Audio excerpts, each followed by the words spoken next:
It's actually not a silly question to ask what the difference is between a nutritionist and a dietitian. I certainly didn't know the difference before I started in this area.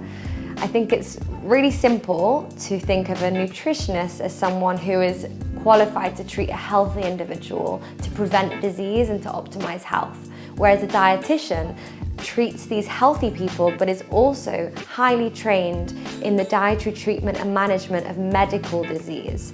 So it's much more intense training, and it's working in clinical settings with people who have medical disease. So you're working amongst a team of doctors and consultants. Quite worryingly, in the UK, the title nutritionist is not a protected title, and that means that anybody can call themselves a nutritionist.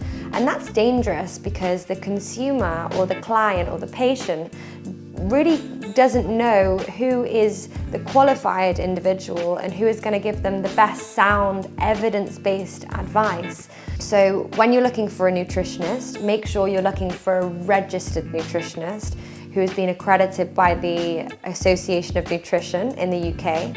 And when looking for a dietitian, well, a dietitian is a legally protected title, so you know if someone is called a registered dietitian, you know that they've either been through 4 years of clinical training at a university, or you know that they've done a master's equivalent, so you can trust a dietitian and a registered nutritionist. Not only is a nutritionist not a legally protected title and anybody can call themselves a nutritionist, you can do an online course for a weekend, a week, a month.